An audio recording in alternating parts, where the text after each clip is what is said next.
نعمان روزانہ سویرا کے دفتر میں جرم و سزا کے صفحے کا انچارج تھا۔ اس کا آفس ایک بیسمنٹ میں واقع تھا۔ اس کی میز وسیع و کشادہ تھی، لیکن اس پر اخبارات کے پلندے رکھے ہوئے تھے۔ ایک کرائم رپورٹر کے سر پر یہ ذمہ داری بھی ہوتی ہے کہ روزانہ ہسپتالوں سے اموات کا حساب بھی معلوم کرے۔ جواب ملنے پر وہ ان کے نام ایک رجسٹر میں درج کرتا تھا اور اس کا باقاعدہ ریکارڈ رکھتا تھا۔ اسے ایسے لوگوں پر بھی خاص توجہ دینا ہوتی تھی جو زندگی کی بہاریں دیکھ چکے ہوتے تھے اور اب جہان فانی سے کوچ کرنے کی تیاری میں تھے۔ اس کے لیے نعمان نے ایک فارم بنایا ہوا تھا۔ موت کی خبر سنتے ہی وہ اس کی خانہ پوری کر لیتا تھا۔ پھر ان معلومات کو اخبارات کے اموات کی کالم میں شائع کیا جاتا تھا۔ سویرا کا ایڈیٹر اور چیف رپورٹر احتشام عمر تھا۔ ایک روز نعمان ایک خبر لے کے اس کے پاس گیا تو اس نے چونک کر کہا، کیا بات ہے نعمان؟ کیا پھر کوئی شخصیت چل بسی ہے؟ نہیں، موت تو ایک چھوٹے شخص کی ہوئی ہے، لیکن خبر بڑی ہے، نعمان نے جواب میں کہا۔ وہ کیسے؟ احتشام نے اپنا چشمہ درست کرتے ہوئے کہا، پھر اس کے ہاتھ سے خبر لے کر پڑھی اور آگے بولا، مجھے تو اس میں کوئی خاص بات نظر نہیں آ رہی، سوائے اس کے کہ اس شخص کی موت ہوٹل بلو مون میں ہوئی ہے، جہاں شہر کے تقریباً سبھی بوڑھوں نے اپنا مسکن بنا رکھا ہے۔ اس شخص کی موت پر تم کیوں اتنے پریشان ہو رہے ہو؟ اسی لیے کہ بلو مون میں کچھ زیادہ ہی اموات ہونے لگی ہیں۔ معلوم نہیں فرشتہ اجل کو اس ہوٹل سے اتنی اپنائیت کیوں ہو گئی ہے؟ کیا وہاں بوڑھے کسی سازش کے تحت موت کا شکار ہو رہے ہیں؟ یہی تو میں معلوم کرنا چاہتا ہوں، نعمان نے کہا، پھر مزید بولا، اس مہینے اس ہوٹل میں چوتھی موت ہے یہ۔ میرا خیال ہے کہ تم ایسی باتوں پر اپنا وقت نہ ضائع کرو، احتشام نے ہاتھ اٹھا کر کہا، اپنا کام کرو۔ یوں نعمان نے اس کی ہدایت پر عمل کیا اور اپنی میز پر آ کر بیٹھ گیا۔ مرنے والے کا ریکارڈ چیک کرنے پر پتہ چلا کہ اس کا نام ذیشان بیگ تھا۔ وہ 3 تاریخ کو مرا تھا۔ اس کی عمر 45 سال تھی۔ وہ معذور تھا اور اس کے لواحقین میں سے کوئی نہیں تھا۔ اسے ہارٹ اٹیک ہوا تھا۔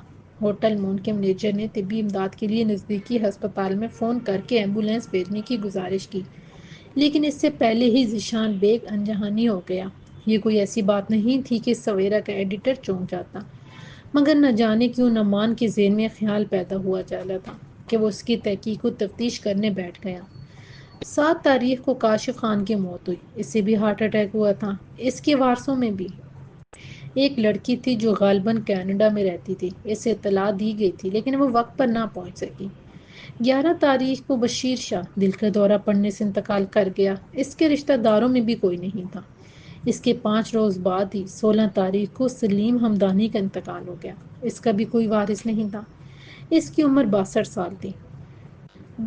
دل اس عمر میں خاصا کمزور ہو جاتا ہے، اس لیے اسی بھی دورہ پڑ گیا۔ مرنے والے کثرت سے مشروبے خاص پیتے تھے، جوا کھیلتے تھے، یوں ان کی صحت کافی خراب تھی، اسی لیے ان کی موت پر کسی کو حیرت نہیں ہوئی۔ لیکن نعمان کی چھٹی حس نہ جانے کیوں یہ اشارہ کر رہی تھی کہ کوئی گڑبڑ ہے ضرور۔ اس نے ریکارڈ چیک کیا تو پتہ چلا کہ گزشتہ 6 ماہ میں ہوٹل مون میں 20 اشخاص موت سے ہمکنار ہو چکے ہیں۔ اس کے لیے یہ بات کسی اچنبے سے کم نہ تھی۔ چنانچہ وہ سیدھا ایڈیٹر چیف احتشام کے کمرے میں دوبارہ گیا۔ تم نے اپنا کام تحریر کر لیا؟ اس نے پوچھا۔ نہیں، میں اصل میں ہوٹل مون میں ہونے والی اموات پر تحقیق کر رہا تھا، اسی لیے۔ کیا بکواس کر رہے ہو؟ احتشام نے اس کا جملہ قطع کرتے ہوئے کہا۔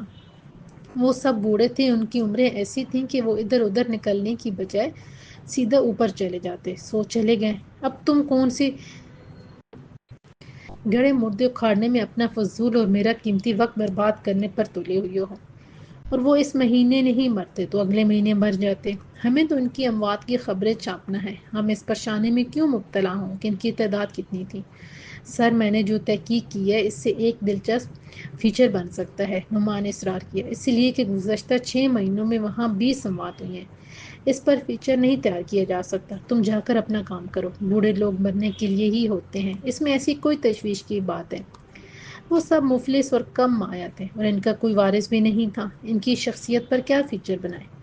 ایڈیٹر کی جلی کٹی سننے کے بعد نعمان اپنے کمرے میں آ گیا۔ اس نے کالم لکھا اور ایڈیٹر کے سپرد کر دیا، لیکن وہ مطمئن نہیں تھا، کوئی چیز اسے پریشان کر رہی تھی۔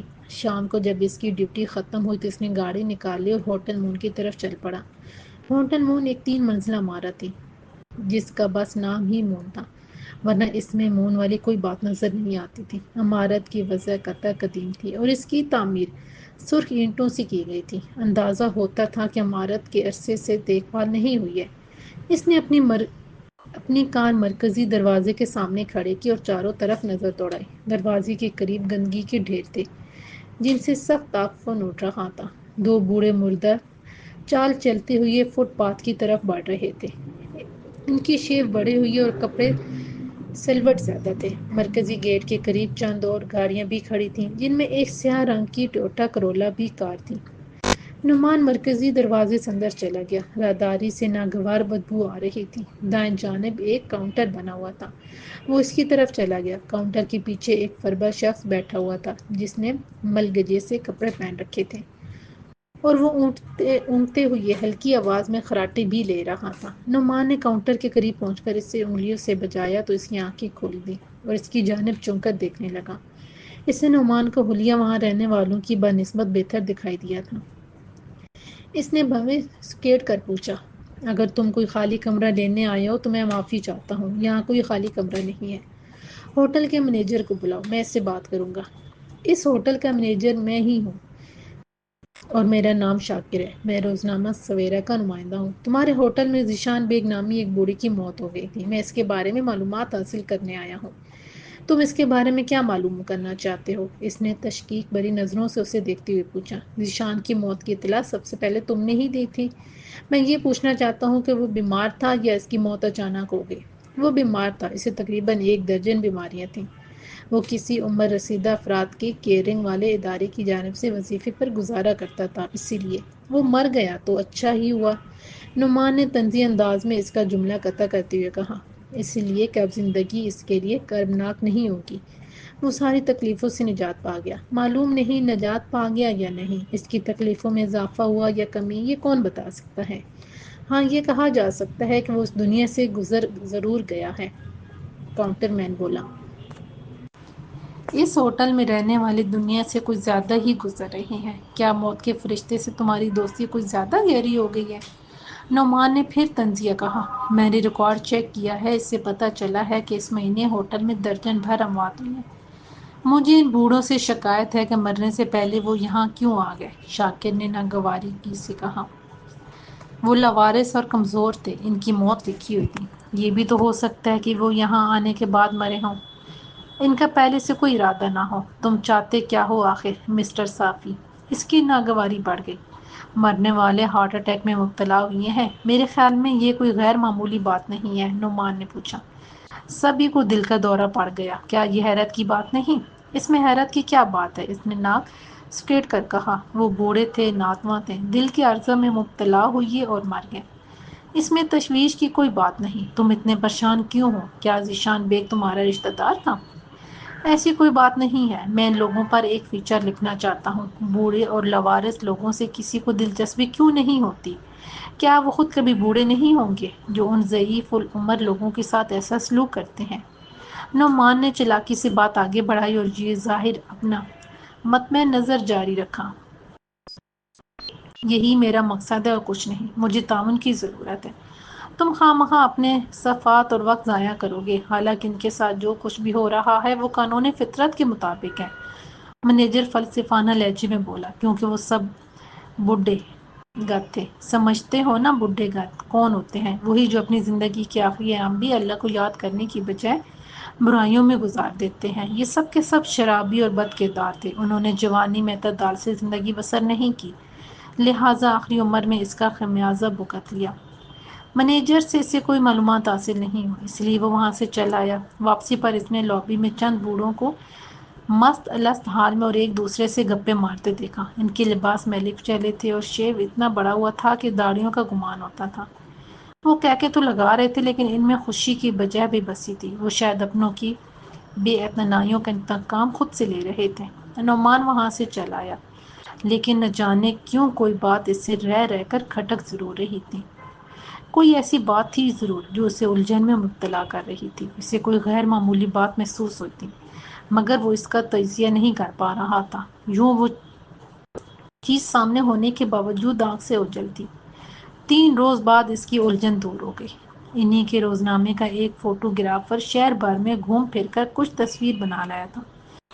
اس نے وہ تمام تصویریں ایڈیٹر کے سامنے ڈال دیں کہ جو اسے پسند ہو رکھ لی جائیں، باقی واپس کر دی جائیں۔ پاس کھڑے نعمان نے بھی بھویں سکیٹ کر میز پر بچھی ہوئی ان تصویر کو دیکھا۔ 3 تصویریں ایک زیر تعمیر اسپتال کی تھیں۔ ایک میں 2 ڈاکٹر، شہر کے چند معزز لوگ اور انتہائی دائیں جانب 2-3 کاریں کھڑی تھیں۔ ان کاروں میں ایک سیاہ رنگ کی ٹویوٹا کرولا بھی تھی۔ نعمان کے اندر ایک جھمکا ہوا۔ اسے یاد آ گیا کہ وہ سیاہ ٹویوٹا کار اس نے ہوٹل مون کے سامنے کھڑی دیکھی تھی۔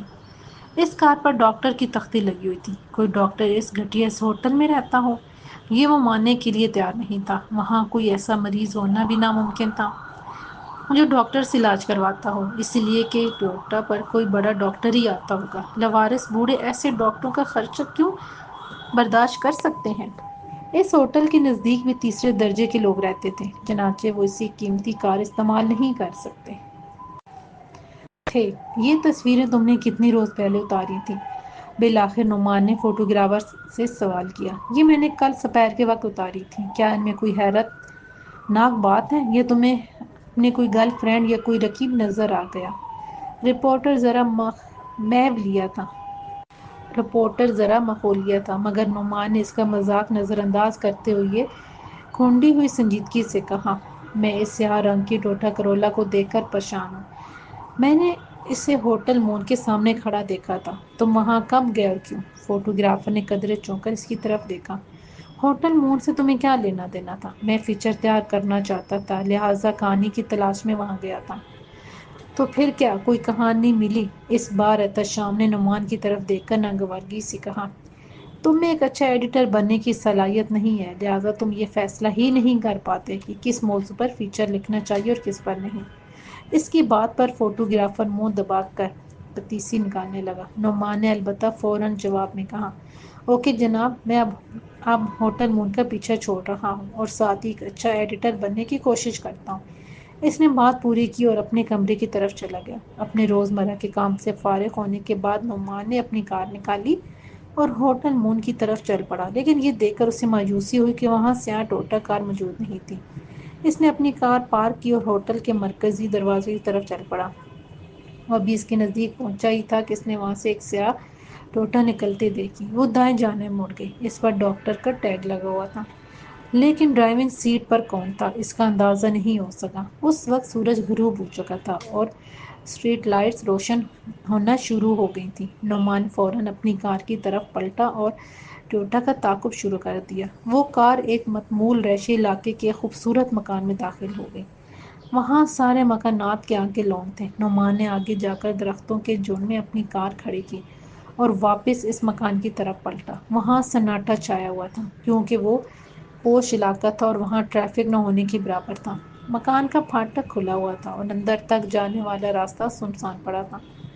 نعمان پہلے تو قدرے جھجکا اور پھر اندر چلا گیا۔ چند قدم طے کرنے کے بعد دفتن اس کو ایک گھراہٹ سنائی دی اور خون اس کی رگوں میں منجمد ہو گیا۔ وہ کتے کی آواز تھی۔ وہ آواز کی سمت مڑا تو ایک خاتون کو کتے کی زنجیر تھامے دیکھا۔ کون ہو تم؟ اس نے درشتی سے پوچھا۔ میں ڈاکٹر طاہر سے ملاقات کرنا چاہتا ہوں، نعمان نے گھبرائے ہوئے لہجے میں کہا۔ کون طاہر؟ یہاں اس نام کا کوئی ڈاکٹر نہیں رہتا۔ پھر؟ احمق آدمی، یہاں ڈاکٹر طاہر نہیں بلکہ ڈاکٹر مسعود جواد رہتے ہیں۔ ڈاکٹر مسعود جواد شہر کا مشہور سرجن تھا۔ وہ کسی تعارف کا محتاج نہیں تھا۔ اس نے بہت سے پیچیدہ آپریشن کیے تھے۔ اس کا نام سن کر نعمان تذبذب میں مبتلا تھا کہ اتنا بڑا ڈاکٹر تیسرے درجے کے ہوٹل کے چکر کیوں کاٹ رہا ہے۔ اب اس کے نزدیک سب سے اہم بات یہ تھی کہ تصدیق کرے کہ وہ کار واقعی ڈاکٹر مسعود جواد کی ہے یا نہیں۔ لہٰذا اس نے متعلقہ ادارے میں فون کر کے پوچھا کہ اس شہر میں کتنے لوگوں کے پاس سیاہ رنگ کا ٹویوٹا ہے۔ اس نے جواب میں بتایا کہ ایک چھوٹا سا شہر ہے، اس میں صرف سرجن مسعود جواد کے پاس ہی سیاہ ٹویوٹا ہے۔ لنچ کے وقت نعمان ایک بار پھر ہوٹل مون پہنچ گیا۔ اس کی الجھن کی وجہ ایک جیسی اموات تھیں اور وہ سب ہوٹل مون میں ہوئی تھیں۔ جب تک یہ معمہ حل نہ ہو جاتا اسے قرار نہیں آنا تھا۔ اس نے اپنی کار ہوٹل کے باہر ایک مناسب سی جگہ پر پارک کر دی اور انتظار کرنے لگا۔ تھوڑی دیر بعد ہوٹل سے ایک بوڑھا شخص باہر نکلا۔ نعمان نے اس کا تعاقب شروع کر دیا۔ وہ بوڑھا ایک عام قسم کے ریستوران میں جا کر بیٹھ گیا۔ اس کی میز خالی تھی، لہٰذا نعمان نے نزدیک جا کر کہا، اگر اجازت ہو تو میں یہاں بیٹھ جاؤں۔ ضرور، اس نے سر ہلا کر کہا، پھر ویٹر کو بلا کر اسے چائے لانے کو کہا۔ نعمان نے بھی اپنے لیے چائے کا آرڈر دے دیا۔ موسم خوشگوار ہے آج، نعمان نے بوڑھے سے کہا، انتہائی تھرڈ کلاس اور بیکار موسم ہے۔ بوڑھے نے خشک لہجے میں کہا، انسان جب تک صحت مند اور نوجوان ہوتا ہے زندگی میں چیزیں حسین نظر آتی ہیں اور موسم خوشگوار لگتا ہے۔ نعمان نے محسوس کر لیا کہ وہ زندگی سے اکتایا ہوا ہے، اسی لیے تلخ باتیں کر رہا ہے۔ اس نے تھوڑی دیر تک گفتگو کی اور اس نتیجے پر پہنچا کہ ڈاکٹر مسعود جواد تقریباً ہر ہفتے ان بوڑھوں کا معائنہ کرنے آتا ہے، اور وہاں سے واپس اپنے دفتر گیا اور ڈاکٹر مسعود جواد کی فائل نکال کر اس کا مطالعہ شروع کر دیا۔ اس سے ایک بات سامنے آئی کہ اس نے حال ہی میں چند بڑے اور کامیاب آپریشن کیے ہیں۔ نعمان نے ان کا حال احوال پڑھا اور ایک نتیجے پر پہنچ گیا۔ اگر اس کا تجزیہ درست تھا تو وہ ایک بہت بڑا انکشاف کرنے والا تھا، مگر اس سے پہلے ڈاکٹر مسعود سے ملاقات ضروری تھی۔ نعمان نے ایڈیٹر کے کمرے میں جھانک کر دیکھا، اس کی کرسی خالی تھی۔ معلوم ہوا کہ وہ ایک پریس کانفرنس میں گیا ہوا ہے، 2 گھنٹے بعد ہی لوٹے گا۔ یوں موقع غنیمت جان کر اس نے کار نکالی اور ڈاکٹر مسعود کے اسپتال پہنچ گیا۔ لیکن اس کی سیکرٹری نے نعمان کو ڈاکٹر سے ملاقات کی اجازت نہیں دی۔ اس کا کہنا تھا کہ ملاقات کے لیے پیش کی اجازت لینا ضروری ہے، جیسا کہ بڑے ڈاکٹروں کا وتیرہ ہوتا ہے۔ نعمان نے وویلا کیا کہ میں روزنامہ سویرا کا رپورٹر ہوں اور ڈاکٹر مسعود جواد سے میری ملاقات بہت ضروری ہے۔ تب بھی اس نے نفی میں سر ہلایا، لیکن اس کے غول مچانے سے یہ فائدہ ہوا کہ ڈاکٹر خود اپنے کمرے کا دروازہ کھول کر باہر آ گیا۔ ہاں، کیا بات ہے؟ کیوں شور مچا رکھا ہے؟ میں روزنامہ سویرا کا رپورٹر ہوں اور آپ سے بات کرنا چاہتا ہوں۔ اموات و حادثات کی رپورٹنگ اور فیچر لکھنے کا کام میرے پاس ہے۔ میرا ابھی مرنے کا کوئی ارادہ نہیں ہے۔ بہرحال تم اندر آ جاؤ اور مختصر لفظوں میں اپنی ردات بیان کرو۔ میرے پاس زیادہ وقت نہیں ہے، اس نے کہا، اور وہ ایک دراز قامت اور وجیز شخص تھا اور اس کے بال سفید تھے۔ میں تم سے ہوٹل مون کے بارے میں کچھ پوچھنا چاہتا ہوں، نعمان نے بالآخر ملائم لہجے میں کہا۔ ہوٹل کا نام سنتے ہی ڈاکٹر مسعود کے چہرے پر برہمی کے آثار پیدا ہو گئے۔ اس نے کہا، میں بہت مصروف ہوں اور تمہیں صرف 3 منٹ دے سکتا ہوں۔ اندر آ جاؤ۔ نعمان اس کی شاندار آفس میں داخل ہو کر اس کے سامنے والی کرسی پر بیٹھ گیا تو وہ بولا، کیا پوچھنا چاہتے ہو؟ کیا ہوٹل مون آپ کی مالکیت ہے؟ تمہیں اس سے کیا مطلب؟ ڈاکٹر مسعود نے خشک نظروں سے اس کی طرف گھورتے ہوئے کہا، یہ میرا ذاتی معاملہ ہے، میں اس سوال کا جواب نہیں دینا چاہتا۔ بلا شبہ ڈاکٹر مسعود جواد ایک بڑی شخصیت تھی اور اس کی زبان سے کوئی بات اگلوانا آسان نہ تھی، اس لیے نعمان نے سوچا کہ براہ راست اصل موضوع پر ہی بات کرنا مناسب ہوگا۔ ہوٹل مون میں بعض ایسے معاملات ابھر رہے ہیں کہ اس کے مالک کو جواب دہی مشکل ہو جائے گی، لہٰذا میں چاہتا ہوں کہ اس پر گفتگو کر لی جائے، ورنہ جب یہ کہانی اخبار میں شائع ہو جائے گی تو پھر کچھ نہیں ہو سکے گا۔ غیر ضروری چیزوں کے لیے میرے پاس وقت نہیں ہے، ڈاکٹر نے ترش روی سے کہا، اصل بات کرو۔ حال ہی میں ہوٹل مون میں بہت سی اموات ہوئی ہیں، نعمان نے بالآخر کہنا شروع کیا، تو پھر ان اموات کا تمہارے پیشے سے گہرا تعلق ہے۔ مثلاً ڈاکٹر مسعود نعمان کی آنکھوں میں آنکھیں ڈال کر بولا، مثلاً یہ کہ 3 تاریخ کو ذیشان بیگ کا انتقال ہوا۔ اسی روز تم نے ایک صنعت کار کا آپریشن کیا تھا اور اس کے گردے کی پیوند کاری کی تھی۔ 7 تاریخ کو بشیر شاہ کی موت واقع ہوئی، اس روز تم نے ایک دولت مند شخص کی بیٹی کی آنکھوں کا آپریشن کیا تھا۔ 11 تاریخ کو تم نے ایک شخص کے پھیپھڑے کی پیوند کاری کی۔ اس کے بعد 26 تاریخ کو، فضول اور احمقانہ باتیں نہ کرو، میں ایک کامیاب سرجن اور فزیشین ہوں اور اب تک سینکڑوں آپریشن کر چکا ہوں، ڈاکٹر مسعود جواد نے غرا کر کہا، اور نعمان کا جملہ ادھورا رہ گیا۔ میرا خیال ہے کہ فاضل اعضاء کی فراہمی کے لیے تم نے ہوٹل مون کو اپنا مرکز بنا رکھا ہے۔ پولیس کی دلچسپی اس کیس میں اس وقت مزید بڑھ جائے گی جب یہ پتہ چلے گا کہ تم اس کے مالک بھی ہو۔ بات کرتا ہو جانے کے 1 سیکنڈ بعد ہی نعمان نے جلدی سے اپنا خیال اس کے آگے بیان کر دیا، اور یہ سب کہتے ہوئے اس نے آنکھیں سکیڑ کر بغور ڈاکٹر مسعود کے چہرے پر اپنی بات کی اثر پذیری کے آثار بانپنے کی کوشش بھی کی، تو اسے مایوسی نہیں ہوئی تھی، کیونکہ اس کی بات سنتے ہی ڈاکٹر کا چہرہ ایک دم متغیر سا ہو گیا تھا۔ لیکن دوسرے ہی لمحے اس نے سنبھلنے کی کوشش کی۔ کیا تم مجھے بلیک میل کرنا چاہتے ہو؟ اس نے گھور کر کہا، اوہ نہیں، آپ غلط سمجھے ہیں، میں تو حقائق معلوم کرنا چاہتا ہوں۔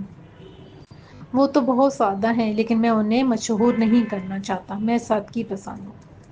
تم نہایت آسانی سے اسے سادہ کہہ رہے ہو، لیکن حقیقت میں ایسا نہیں ہے۔ موٹی اسامیوں کے اعضاء تبدیل کرنا یقیناً سرجری کا بڑا کارنامہ ہے، لیکن اعضاء کی فراہمی غیر قانونی طور پر کرنا ایک قبیح فعل ہے، اور اس کارروائی میں تمہارا ہوٹل مینیجر شاکر بھی شامل ہے۔ یہ تم کیا بکواس کر رہی ہو؟ ڈاکٹر تقریباً چیختے ہوئے بولا۔ یہ درست ہے کہ میں نے اعضاء کی پیوند کاری کے لیے ہوٹل مون کی چند بوڑھوں کی لاشوں کو استعمال کیا ہے، لیکن اس کے لیے شاکر کو باقاعدگی سے ایک معقول رقم۔ وہ یکلخت خاموش ہوا اور سوچتا ہوا بن گیا، پھر ذرا توقف کے بعد بولا، وہ سب لاوارث بوڑھے ہیں، اگر انہیں بطور ریسرچ استعمال کر لیا، یعنی کہ ان کے اعضاء کسی اور مریض کو لگا دیے، تو اس میں کیا حرج ہے؟ میں اس سلسلے میں ذاتی طور پر کچھ رقم شاکر کو دے دیتا ہوں، تم چاہو تو تمہارے لیے بھی بندوبست ہو سکتا ہے، مگر اس معاملے کو اخبار میں نہیں آنا چاہیے، ورنہ میری بڑی بدنامی ہوگی۔ بولو کیا کہتے ہو؟ پل کے پل نعمان نے محسوس کیا کہ اس کا غصہ کافور ہو چکا ہے۔ وہ ہموار لہجے میں اس سے مخاطب کرتے ہوئے بولا، ڈاکٹر مسعود جواد، میں تمہیں بلیک میل کرنے نہیں آیا ہوں، میں تو حقیقت معلوم کرنا چاہتا ہوں۔ مجھے یہ پتا تھا کہ شاکر لاشیں فراہم کرنے کا تم سے باقاعدہ وظیفہ لے رہا ہے، یا یوں کہہ لو کہ منہ بند رکھنے کا معاوضہ۔ حقیقت وہی ہے جو میں نے تمہیں بتا دی ہے۔ بات یہ ہے کہ اگر پیوند کاری کے وقت تازہ اعضاء نہ استعمال کیے جائیں تو وہ ضائع ہو جاتے ہیں، اور جاندار جسم انہیں قبول نہیں کرتا۔ اس لیے جو ہی ان بوڑھوں میں سے کوئی مرتا ہے یا مرنے لگتا ہے تو شاکر مجھے خبر کر دیتا ہے، میں فوراً ہی جا کر متوفی کی مخصوص اعضاء نکال لیتا ہوں اور آپریشن کر ڈالتا ہوں۔ اب بتاؤ، میں انسانیت کی خدمت کر رہا ہوں یا کبھی فعل سر انجام دے رہا ہوں؟ اس کی بات سن کر نعمان نے ایک گہری ہمکاری بھری اور بولا، میں نے تمہارا بہت وقت لے لیا ہے، اب میں چلتا ہوں۔ وہ اٹھ کھڑا ہوا۔ نعمان نے کوئی ٹھہرو مسٹر نعمان، اگر ہم کسی نتیجے پر پہنچ جاتے تو بہتر تھا، ڈاکٹر بولا۔ نعمان نے کوئی جواب نہ دیا اور وہاں سے نکل گیا۔ اب اس کے شکوک و شبہات یقین میں بدل چکے تھے کہ ہوٹل مون میں ضرور کوئی گڑبڑ ہے، اور وہ وہاں سے سیدھا ہوٹل پہنچا۔ وہاں دو چار بوڑھے لابی میں گپے ہانکتے ہوئے چائے پی رہے تھے۔ اس نے ان پر اچٹتی سی نظر ڈالی اور راہداری کی طرف بڑھ گیا۔ راہداری اس وقت سنسان پڑی تھی۔ اس کے اختتام پر ایک دروازہ تھا۔ کاؤنٹر پر اس وقت کوئی نہیں تھا۔ معلوم نہیں شاکر اس وقت کہاں گیا تھا۔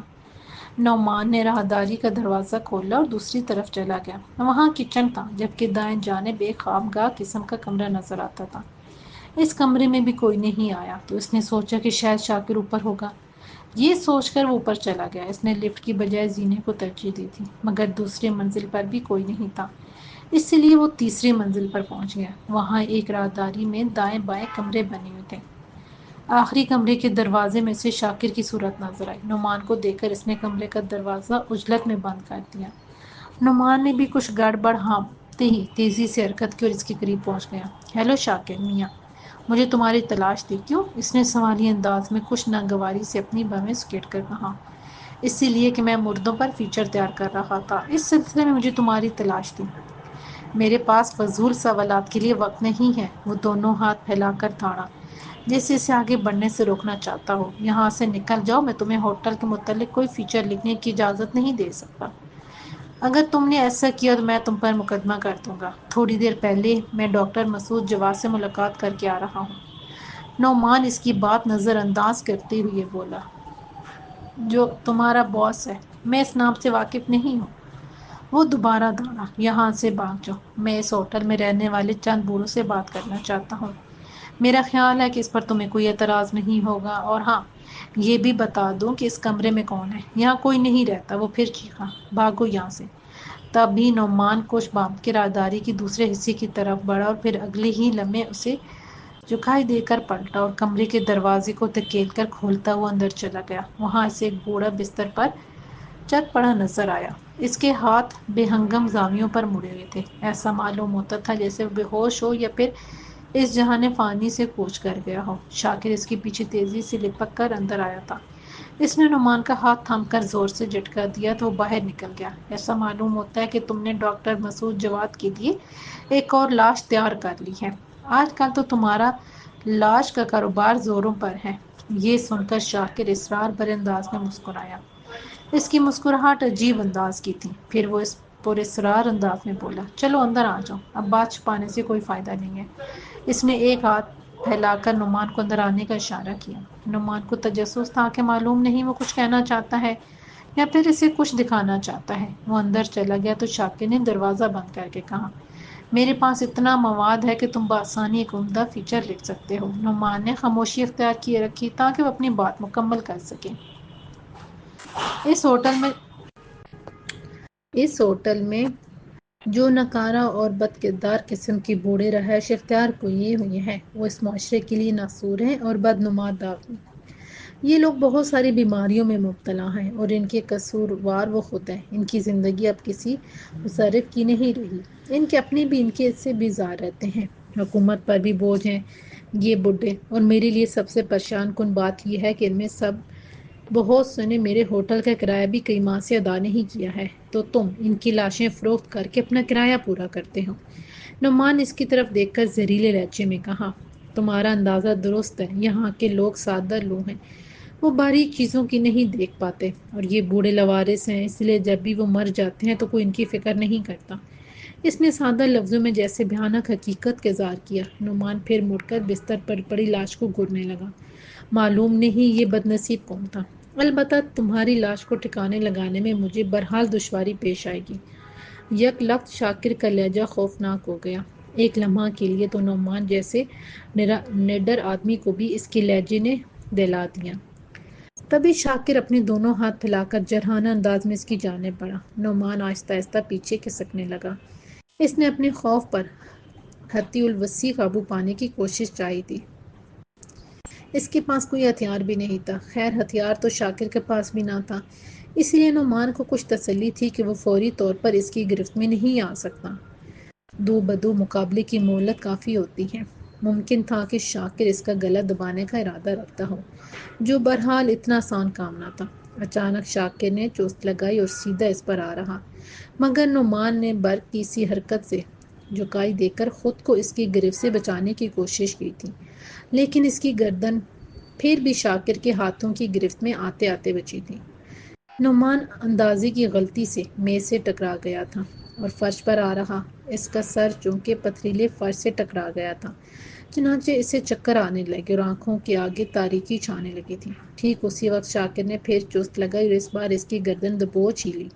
اس کے طاقتور ہاتھ نعمان کی گردن دبائی دے رہے تھے اور نعمان کے لیے سانس لینا دشوار ہوا جا رہا تھا۔ ایسے ہنگامی موقعوں پر انسان کے ہاتھ پاؤں یوں بھی ٹھنڈے پڑ جاتے ہیں یا پھر قوت مدافعت بڑھ جاتی ہے اور وہ حالات کا مقابلہ کرنے لگتا ہے۔ نعمان کی بھی قوت مدافعت بڑھ گئی۔ اس نے اپنی توانائی مجتمع کی اور شاکر کو اپنے اوپر سے اچھال پھینکا۔ شاکر دوسری طرف گرا تو نعمان پھرتی سے اٹھ کھڑا ہوا اور دروازے کی جانب لپکا، لیکن شاکر نے اس کو دبوچ لیا اور اس کی گرفت سے خود کو چھڑانے کے لیے زور آزمائی کرنے لگا۔ اچانک شاکر نے نعمان کی ناک پر اپنے سر کی ٹکر رسید کر دی۔ نعمان کے حلق سے مارے تکلیف کی کرا آمیز چیخ بلند ہوئی۔ اس کا سر چکرانے لگا اور حواس مختل ہونے لگے۔ وہ جانتا تھا کہ یہ بہت نازک اور سنگین وقت تھا۔ اگر اس نے خود کو جلدی نہ سنبھالا اور بے ہوش ہو گیا تو پھر اس کی آنکھ شاید عالم بالا میں ہی کھلے گی۔ اس سوچ نے اس کے اندر ایک نئی طاقت بھر دی۔ جان بچانے اور بقا کے جذبے نے اس کے ڈھہتے وجود کو جیسے پل کے پل میں ایک جان انجانی قوت میں بدل دیا۔ اس نے سر کو 2-3 بار جھٹکا۔ یہ موقع اسے تبھی ملا جب مردود صفت شاکر اسے نڈال کرنے کے بعد یہ سمجھا تھا کہ اب شکار قابو میں ہے۔ وہ اسے دبوچ کر کمرے کے وسط میں کھینچے لے جا رہا تھا۔ تبھی شاکر کی ذہن رسا میں ایک خیال آیا۔ اس نے جھوٹ موٹ اور نیم بے ہوشی کی اداکاری شروع کر دی، تاہم اب بھی اس کی زخمی ناک سے خون بہہ رہا تھا۔ شاکر نے اسے ایک طرف ڈالا اور وال کیبنٹ سے ایک سرنج اور وائل نکالا۔ شاکر نے بینچی بینچی نظروں سے دیکھا۔ وہ سرنج میں دوا بھر رہا تھا۔ وہ سمجھ گیا کہ یہ اسے مکمل طور پر بے ہوش کرنے کے بعد آرام سے ٹھکانے لگانے کا ارادہ رکھتا ہے۔ سرنج میں دوا بھرنے کے بعد شاکر اس کی جانب بڑھنے لگا۔ اس کے بدیعت ہونٹوں پر بڑی مکروہ اور شیطانی مسکراہٹ رقصاں تھی۔ نعمان اسی طرح بے حس و حرکت پڑا رہا تھا، لیکن ایک آنکھ کی جری سے وہ اسے دھیرے دھیرے اپنے قریب آتا دیکھ رہا تھا۔ پھر جیسے ہی شاکر 2 بڑی سرنج لیے ہوئے اس کے نزدیک پہنچا، نعمان نے اپنے ڈھہتے وجود کی بچی کچی طاقت مجتمع کی اور جو ہی شاکر سرنج لیے اس پر جھکا، نعمان نے اپنے دائیں ہاتھ کا گوسہ اس کے جبڑے پر رسید کر دیا۔ شاکر اس اچانک اور غیر متوقع حملے کے لیے بالکل تیار نہ تھا۔ نتیجتاً مار کھا گیا۔ وہ حلق سے اونک کی طرح آمیز چیخ کے ساتھ چند قدم پیچھے جا لڑکھڑایا، لیکن سرنج اس کے ہاتھ میں دبی رہی، چھوٹی نہیں۔ اس نے فوراً دیوار کا سہارا لے کر کھڑا ہونے کی کوشش کی تھی کہ اچانک ہال کی طرف سے دوڑتے قدموں کی آوازیں آنے لگیں۔ یہی وہ وقت تھا جب کچھ لوگ اندر آئے، ان میں بوڑھے بھی تھے اور کچھ جوان بھی۔ ان دونوں کو باہم دست و گریباں دیکھ کر وہ ٹھٹک کر وہیں رک گئے۔ تبھی نعمان نے چلا کر مدد کے لیے انہیں اکسایا، میری مدد کرو، یہ خونی آدمی ہے، تمہیں قتل کر کے تمہاری لاشیں ڈاکٹر کے ہاتھ فروخت کر دیتا ہے اور وہ ان لاشوں کے اعضاء نکال لیتا ہے۔ وہ دیکھو، وہ لاش اسی مقصد کے لیے رکھی ہوئی ہے۔ یکدم کھلتے ہی لوگ شاکر پر پل پڑے۔ تھوڑی دیر بعد پولیس کو مطلع کیا گیا۔ اسی دوران سویرا کا ایڈیٹر احتشام بھی اپنے 2 آدمیوں کے ساتھ آ گیا تھا۔ شاکر کو ہتھ کڑیاں لگا دی گئی تھیں۔ احتشام نے نعمان کا کاندھا تھپ تھپاتے ہوئے شفقت بھری مسکراہٹ سے کہا، تمہیں کرائم رپورٹر ہونے کی بجائے محکمہ گرائی میں بھرتی ہونا چاہیے۔ جواب میں نعمان بھی ہولے سے مسکرایا تھا۔ اگلے دن اخبارات میں اس خبر کے علاوہ ایک اور سنسناتی خبر بھی شامل تھی، اور وہ یہ تھی کہ ڈاکٹر مسعود جواد نے خودکشی کر لی تھی۔